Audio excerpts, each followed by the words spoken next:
Good to see you. Good morning, nerds. Exactly. Who does it? Who's like, I'm going to go see the news live? Well, you have never endorsed anybody. You didn't endorse Obama. People came back from the dead, black people, to endorse Obama. What do you know about Ben Jealous that makes you want to come out and endorse Ben Jealous? What do I know about Dave Chappelle? I know exactly. I'm not, Van, I'm not a real political dude. Yeah. I'm somewhat of a cynic when it comes to politics. However, this particular election was exciting to me because Ben and I are like family. Our fathers were best friends. My dad was his godfather. Wow. And when I was growing up, I never met Ben. He was just like a picture on the wall. When I moved to New York to do stand-up, my dad said, you got a godbrother at Columbia. You should go and hook up with him. And Ben and I hooked up, and we became fast friends. First thing I realized about Ben, we're similar in age, but his intellect was daunting. Yeah. Man, this guy is one of the smartest people I'd ever met. And from the time I was 17 to now I'm 44, I watched him work on equity, like sincerely and diligently work on equity outside of the system. Well, Ben got kicked out of Columbia at one point. He was protesting. The university had bought the Audubon Ballroom where Malcolm X was assassinated, and they were going to demolish it. And Ben was incensed, and he was like, man, you got to come up to this protest with me. And I was like, I'm good. and Ben got himself arrested. He got put out of school. And for 2 years, I watched him, try to find his way. Academia was his life, and it was taken from him. And it was 2 long years. He got back into Columbia and killed it. Right. Got the Rhodes Scholarship. And it was very... First of all, that's hard to do right there. That's right. And when he got the scholarship, excuse me, everyone was very proud of Ben. And my father said to Ben, he said, I'm very happy, I'm very proud that you won the scholarship. And then he said, my fear is that they're awarding you the scholarship so that you'll no longer be a threat. Pop was a gangster. My dad was a cynic, too. His dad went to Brown University at age 15. Wow. Yeah, I mean, that was him, not me. But it was also like 1953 or something. Yeah, well, it was not a comfortable time to be Brown at Brown. but my dad's fears were because he's from the generation where, we petitioned the system from the outside. It was a post-Obama world. We've seen a community activist become the president of the United States. Yeah. And these times are daunting, man. I mean, even as a comedian, I travel all around the country. It's cynical out here. It's polarized in a way that I've never seen it before. And I feel like Ben is a uniter. I feel like as a policymaker, he's imaginative, and he understands people, like actual people. And for a cynic like me, he restores my faith in an institution that takes an enormous amount of money from me. The government. Yeah, the government. That's right. It makes me understand that a person that I know and trust can actually participate in government at a very high level and affect real change that I think is pertinent. But you also are trying to build some interesting bridges. I want to show a clip that I think can get us off to a good start in this, trying to bridge some of these divides. Let's hear a little bit from Dave in your genre, as you say. Full disclosure. The poor whites are my least favorites. We've gotten a lot of trouble out of them. And I'd never seen so many of them up close. I looked them right in their coal-smeared faces. And to my surprise, you know what I didn't see? I didn't see one deplorable face in that group. I saw some angry faces and some determined faces, but they felt like decent folk. And I listened to them. I listened to them say naive, poor white people things. Man, Donald Trump's going to go to Washington, and he's going to fight for us. I'm standing there thinking in my mind, you dumb mother.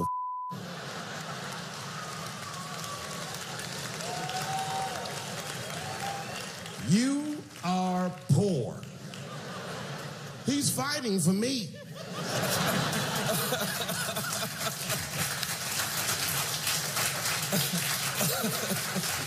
I just think that is just such a brilliant distillation of where we are. People don't know. You live in rural Ohio. People think of you as this urban legend, but you actually live in rural Ohio. Yes, I do. And now we're, 2 years in. The economy has gotten better than it's continued to get better. What would you say to those folks who are still big Trump supporters today as we go into the midterms? This is a tough question for me, Van. I got to tell you, first of all, the town that I live in is a small town. Yes. And it's like a little blue Bernie Sanders island in the Trump Sea. They love Donald Trump. I don't even know that they love him as much as they're frustrated, they're fed up, and a lot of these white people feel like their voices don't matter anymore. That their concerns aren't important or what have you. So, to be honest with you, in the name of safety, I wouldn't tell him anything about that guy. I don't believe that I'll change him by his mind or anything. Right.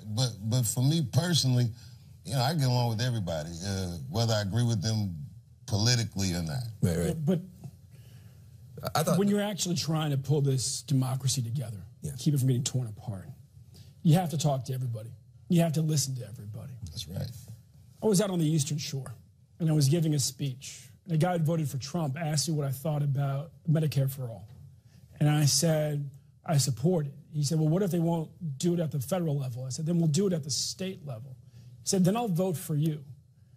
Trump support. Yeah, I said, and I kind of stood up. I said, you voted for Trump, and now you're going to vote for the former national president of the NAACP. I said, tell me why. He said, I'm a finance manager at a car dealership.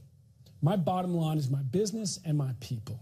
Neither one of them gets healthier until we can get health care we can afford. And if he won't do it, and you will, then I'll vote for you. There is this question, though, around Democrats versus Republicans. And you have people like Kanye West who's saying, listen, love you guys and Democrats. Excuse me 1 second.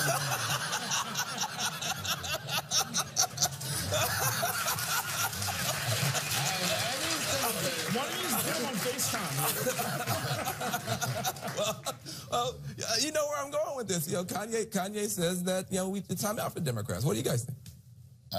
Well, I think that, first of all, Kanye is an artist, man. Yes. And he's a genius. Absolutely. Whatever he's saying right now, I think that the angle he's seeing things from is about the division that he sees. And he's not inconsistent with what he's saying. For instance, a decade ago, I read a quote where he said he wanted to take the Confederate flag and reappropriate it some other different kind of way. I mean, it's a MAGA hat, whatever, man. The thing that's scary about this presidency is after it. I don't know if you've been married before or had a girlfriend and said something in a fight that was so wrong, and then after that, we still family, we still around each other, but man, I sure did say all that shit, didn't I? And I'm not mad at Kanye. That's my brother. I love him. I support him. I buy his albums. No claps? Oh, man, that was rough. I know, whether people clap or not, But, I don't have to agree with everything that he says. I just trust him as a person of intent. But, he shouldn't say all that shit, But let me take it on the argument then. So to take his personality out of it.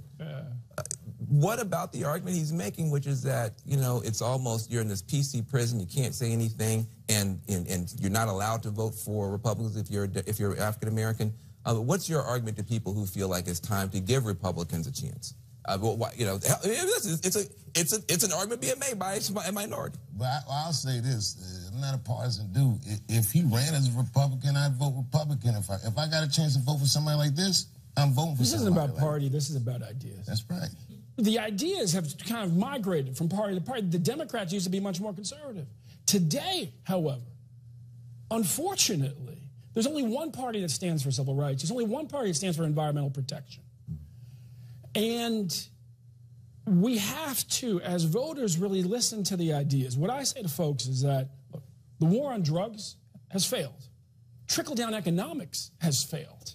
We have to have the courage to put ideas on the table that actually lift up working families, white, black, brown, Native American, Asian American. We've got to move beyond the labels of party and look at ideas, but let's also be clear. Donald Trump's party is Donald Trump's party. And what they stand for right now, we have to fight with everything we have. The other big issue, we're talking about race, talking about class, gender. We're now in a situation where a whole new set of voices is coming forward. How do you guys look at the role of this new movement for women's empowerment, the Me Too movement, et cetera? I hope it succeeds. What we all have to realize is we all have to stand up in this moment and say that these women who have the courage to step forward, these men in many places, the courage to step forward who were sexually assaulted as well, we have to believe survivors. We have to have their back, and we have to figure out how we finally leap forward. Because we've been staying stuck for a long time. It shattered a lot of lives, and enough is enough. Yeah, I think that for most men, especially the men that I'm talking to, one, I'll tell you that as a movement, it's effective. Like in Hollywood, the man, they are buttoning up. Which is good. Yeah, Which is good. It's better than good. It's necessary.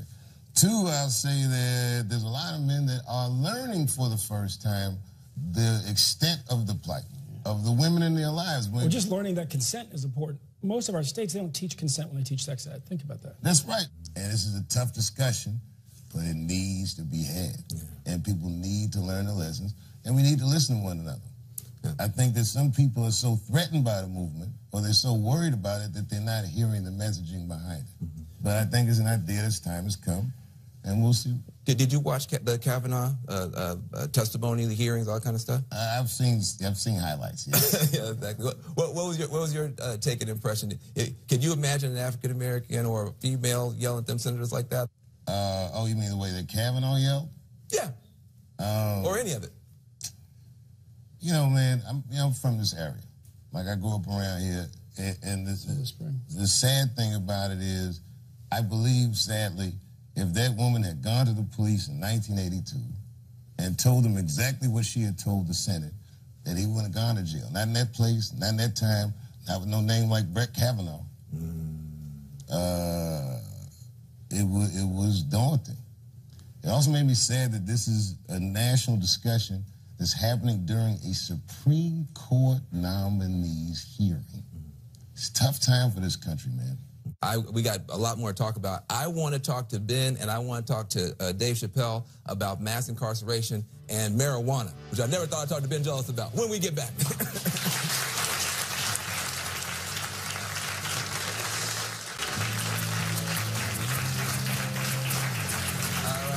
Welcome back to the Van Jones Show. I'm here with comedy legend Dave Chappelle and the man that got him to wade into politics, Democratic nominee for the Maryland governorship, Ben Jealous. Give them both a round of applause to be back. What did you say to Ben Jealous to get him to be pro-marijuana decriminalization? Because I've known Ben for a long time, and that is not Ben's thing. So what did you must have done, you must have said something. I'm not nearly as fun as some of my friends. Exactly. I can testify that you are not. So what was that conversation like, to get somebody like a Ben Jealous to be on board with decriminalizing marijuana? Well, you know, Ben, you just got to be consistent. No, I'm just kidding. I couldn't take credit for it, man. But I gotta say, when I heard it was on his platform, I was pleasantly surprised. Yeah. I think that it's a very important issue, especially in the state of Maryland. And you can speak more about that, but how it affects Baltimore. But as you know, Maryland's gone through a lot the last few years. We had big uprisings in Baltimore City after the Freddie Gray case. 2 years later, murders have kept climbing up. I asked a retired member of the Baltimore Police Department, recently retired captain, to go across the city, as only a retired member of BPD could, and talk to commanders on the ground and find out what they were saying about why murders were going on. He came back, he said, there are two interesting data points. He said, one was that nobody could really agree, a lot of debate about what's been happening in the last 2 years. He said, on the other hand, if the question is what's been going on in the last 10 years, they were all in agreement that half the shootings in the city, half the murders in the city were one set of marijuana dealers killing another set of marijuana dealers. And I said, how could that be? I think it was a relatively peaceful drug. He says, but it's not about the drug. It's about the trade. The violence of the trade is about territory. And a little idea, a little light bulb went off in my head. I said, look, if this is no more harmful than alcohol, and alcohol we all know can be very harmful in many ways, then if we legalize it, and the police officer told me we can bring down killings, I said, well, what's happening in Washington State? What's happening in Colorado? Killings are coming down. And I said, and then we take money out of the pockets of gangs and cartels, and we put the money in the pockets of farmers and business people, and we do that in an equitable way. That's a big deal. And then we tax it, and we take the money that we can tax from it, and we're able to fund, it's enough money to fund universal pre-K for every universal full-day pre-K for every 4-year-old in the state. So you came at it more as a business guy and as a smart dad guy, as opposed to... Well, and as a murder victim family member. I've had 2 family members shot in Maryland in the last 10 years. And if you tell me that we can bring down killings by legalizing cannabis, you have my full attention. I'm just saying, man, it doesn't just quell violence in Baltimore. It stops a lot of violence and a lot of mayhem. And it's fun to smoke and relax. Well, look, that may be true about marijuana, but there are other drugs that are much worse. Our mutual friend, all of us had a mutual friend in Prince who died because of a fentanyl overdose. I saw you in a stand-up thing in Los Angeles where you were talking about the impact of heroin in rural America. What are you seeing in rural America when it comes to this whole opioid epidemic? A role reversal. A role reversal? Yeah. Poor white people look like black people in the 80s with a different drug of choice. And it's very sad to hear the vocabulary, now this is a health crisis. We were begging for them to call that crack epidemic a health crisis. We were criminalized, we were marginalized, and now these heroin addicts are here, and man, if they don't have our baby clothes on. It's terrible to see. In both ways. It's terrible to see the pain and suffering, and terrible to see the hypocrisy politically. Yeah. What's your concern about marijuana legalization possibly then opening the floodgates for things like opioids, heroin, fentanyl? There's a lot of lives that are being shattered right now. I mean, opioid deaths in Maryland up 160% in 4 years. We have to treat it like a public health crisis. And I wish we could go back in time. We can't. We just got to learn and go forward. In that respect, this is a gateway drug to common sense on drug reform. Wow. We've got to deal with this public health crisis as a public health crisis. Famously on SNL, you said you wanted to give Trump a chance, but you also wanted to make sure that he gave disenfranchised people a chance. Looking at the Trump presidency almost 2 years in, do you feel that he gave disenfranchised people a chance? It's hard to tell where Trump ends and his constituents begin, but I think that the rhetoric of his presidency is repugnant. I just don't like the way he talks. I don't like, we're living in a time where there's got to be a little more cultural sensitivity. And even a guy like me that's just writing jokes, I have to listen more than I've ever had to listen because the gripes is coming so fast and furious. And I'm not dismissive of people's gripes. It might sound like it on stage, but I listen. And as a president of a country that's as eclectic as ours, you look around your crowd, you see it's like a patchwork of people. I just think that he's speaking to a very small choir. And there's so many more opinions that the way he engages public is dismissive. I don't like talking bad about the president, but I said we should give him a chance because he's the president of the United States now. What choice do I have? Right. No, but I think you also apologized for that sometime later, didn't you? Well, I don't ever apologize for that. What I said is, I said I shouldn't have said that shit. Let's be clear, right? Let's be clear. Donald Trump is playing a politics of divide and conquer. He's picking scapegoats all day long.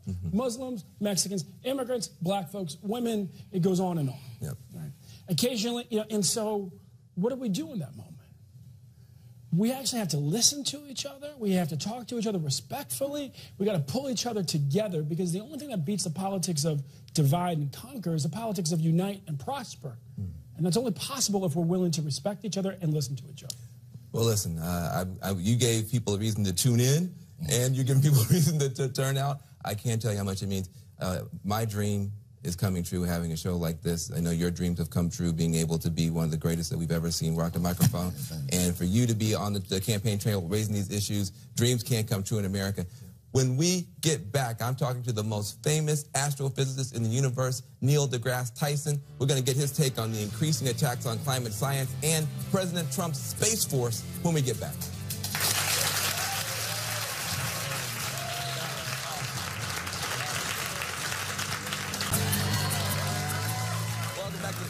Show. My next guest is America's favorite scientist. He's an astrophysicist. He's the director of the Hayden Planetarium, and he is the author of 15 books.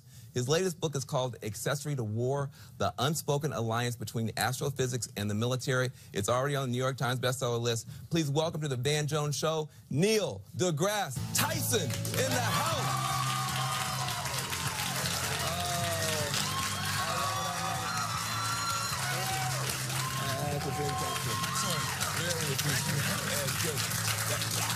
What are you doing here? Neil deGrasse Tyson, this is your life. Oh, my goodness. Thanks for having me, man. No, it's an honor to have you here. We're excited about it. Listen, you are somebody, you deal with facts. You deal with analysis, rationality. How are you handling this world now where it seems like it's facts over feelings, anger over analysis? Feelings over facts. So yeah, feelings over facts, anger over analysis. As a scientist, I mean, how do you make sense of what's going on right now? Yeah, it's frustrating. All I can say is the universe is in good shape. It's Earth that has all the problems, right? So it's a frustrating time because you try to have a rational, informed conversation with someone about what is objectively true, and then people argue vociferously against it. Right. And it's revealing itself on many levels. I mean, there's the comical level where you have this movement of people who are sure the Earth is flat. Right. And so we laugh at that, and you might even sort of discount it, but that is a symptom, I think, of some other deeper state of mind where maybe it's not a state of mind, perhaps it's just a state of not knowing what science is and how and why it works. Yeah. We spend time in school learning, you take a science class, we all did. I think the way it's taught is here's a satchel of knowledge, which is facts. Learn them and then move on. And bubble on the test. Bubble on the test and move on. Now you take the next class without realizing that science is a way of querying nature. Science is a way of asking questions about what you do not know. And if you don't think of it that way, you'll just leave the science class behind, you'll sell your textbook, and you move on, and then you might feel the freedom to discount it as you would discount anything else you might have learned. Are we running out of time on climate? Yes, the broader problem is, if you have politicians arguing about what is established objective truths, then you're wasting time. Right. You're wasting everybody's time. That's not what politics should be.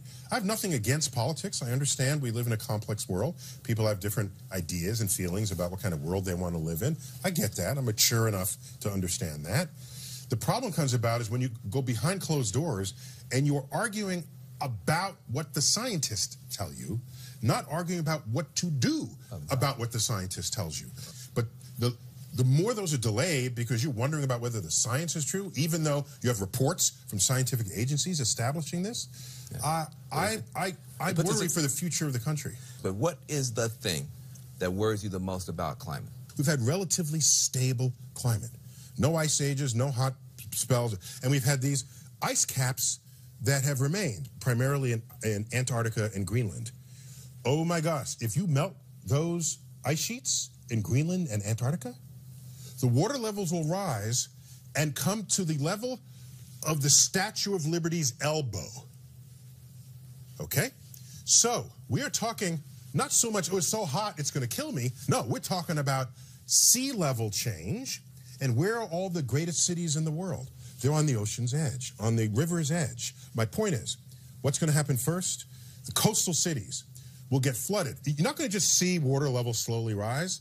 That will happen, but that's not what you're going to notice first. The storm, the swell, that previously only brought the water to here, now breaches your city walls. You'll see it in the extremes of the weather. And this will destabilize the world. And you know who knows about this is the military. Yeah, the Pentagon has no debate. Pentagon has no debate. You know who else doesn't have a debate? Insurance companies.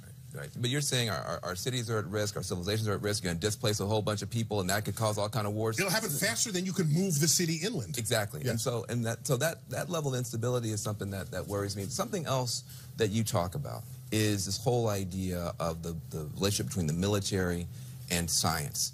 And, you know, when Trump came out with his whole idea of the Space Force, because I'm a progressive, I was like, well, that's just nuts, a crazy idea. But then I looked into it. I want you to see what I found out about the Space Force, and I want to get your reaction to it. Sure. Space Force. President Trump says his proposed Space Force would prepare us for any potential Star Wars. Great shot, kid. That was 1 in a million. A new equal branch of the military. Now, the last time the U.S. created a new military branch was 1947. That was the Air Force.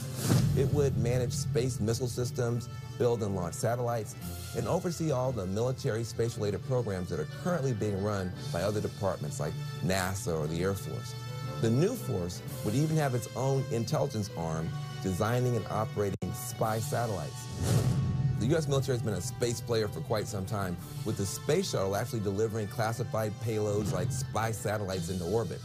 And this, the X-37B, it's a 29-foot unmanned space plane. It launches and lands like the old space shuttle. It's stayed in orbit now for over 2 years at a time, but its mission is classified. President Trump says the force is necessary because adversarial countries like Russia and China are already building weapons and anti-satellite systems that could threaten the United States. When it comes to defending America, it is not enough to merely have an American presence in space. We must have American dominance in space. But not everybody is over the moon about this new agency. Some are worried that this new branch would be just too expensive. Some people are putting the cost at $12.9 billion over the first 5 years alone. It's a trap. Other critics are worried that you could spark a space race that could lead to real combat in the cosmos. The Trump administration is hoping to get the new agency a liftoff by 2020, but in order for this to be anything other than pie in the sky, Congress must approve it. Is this a good idea or a bad idea, according to you? Maybe some ideas are neither good or bad. They're just the right thing to do. Just because the idea came out of the Trump administration doesn't make it an irrational suggestion. Hey, listen, well, that's actually good to hear. Yeah, as you correctly noted, you would shift away from the Air Force what it's already controlling, the U.S. Space Command, and it would just become its own branch. And if I would throw in maybe asteroid defense, why not? You wrote a book about this relationship between astrophysics and war, and the way that almost inevitably science and the military accelerate each other. Why did you write that book, and what do you hope that people get from this book? The relationship between science and military might is well known, all right? It wasn't soldiers who invented the catapult. It was some engineer in the back room who said, hey, I can do this, and then military leaders said, let's take it. And use it. All right? And so for physics, you know, they made the bomb, and the chemists made the napalm, and the biologists might weaponize anthrax. What does the astrophysicist do? I care about things like dim things that I'll use multispectral imaging to detect. I care about sending moving spacecraft to intersect moving objects in space. I care about navigation, where I am on the sky and where I am on Earth. And all of that could be used by the military. All of that. Yeah. Not only can be used, has been used. Are you trying to warn us about that, or are you just trying to make sure that we understand it? Help me understand your passion about that. Thank you. I grew up in New York City. It's a progressive city. It's a progressive place. My first awareness of culture and news was late 60s. And what is the state of the Vietnam War on our conscience? The equation was war equals bad. Right. And I had no way to understand why there were statues of heroic soldiers in reference to other wars. And I would have to mature into the state of mind, realizing that there are times when a bad agent rises up, and you would be irresponsible as a contributing member of civilization if you did not stop it. And that's what happened in the Second World War with Adolf Hitler. Right. People rose up, and you weren't saying, oh, war is bad. Don't use my new invention to help defeat Hitler. You were saying, here, do it, use it as much as you can, and I'll work on some more. So once I realized this, and I said, I know my people, my historic brethren, have been handmaidens to this, especially when it came to navigating the world. We don't make the bombs, but we tell you how to get to where you're going and how to find your enemy again and how to know a coastline if you're going to take over that land. But in this book, I'm not there to judge it. I'm there to expose it. Well, listen, I am excited about the book. I know a lot of people are. We got so much more to talk about when we get back. Coming up, we got more with Neil deGrasse Tyson, including answers to some of the most pressing science questions in the news right now when we get back.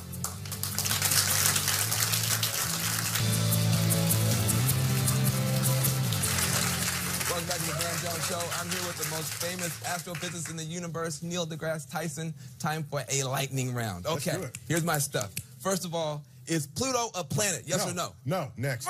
Get over it. Next. It's so wrong. It's so wrong. It ain't no business being it. Number 2. There is a skull-shaped asteroid that's coming toward the Earth during Halloween. Should I be scared? No. It'll come near us. We'll get some good shots of it. And I promise you, it will not look exactly like a human skull, in spite of the artist's renderings. It'll be far enough away, you don't have to worry about it. No, nothing to worry about. No, I promise you. Okay. What's the one thing that you know nothing about? Oh. Stumped him! No. I wish I knew how to compose music. In another life, that's what I'll do. I want to compose music for Broadway musicals. That's a fantasy of mine. Oh, that'd be nice. In a different life, yeah. Different life. You still got time. I said a different life, not this one. No. I'm busy. I got more to do in this life, okay? In the multiverse. Last question. Carl Sagan's gone. Stephen Hawking's gone. Yeah. Did you ever think, when you were a little black kid watching Carl Sagan, that at some point the most beloved scientist in America, maybe in the world, would be an African-American man? No, and I'm still a little bit freaked out. I don't view it as a personal achievement. I view it as evidence that people have everybody's got a little bit of geek in them. And I'm there tickling it for them, and I'm stimulating it, and it rises up, and they want more. And so my hope for the future is that this bit of stimulation gets people to want to care about what is objectively true, care about science, care about technology, care about the future of our country and the future of civilization itself. And if I'm a catalyst for that, that's great. I don't even have to be remembered for any of it. You know what I want on my tombstone? A quote from Horace Mann: "Be ashamed to die until you have scored some victory for humanity." Yeah, beautiful. Listen, Neil deGrasse Tyson, give his brother a round of applause. Thank you for being here. Everybody check out the book. It's called Accessory to War. I'm Van Jones, The Van Jones Show. Thank you for watching. Peace and love for one another.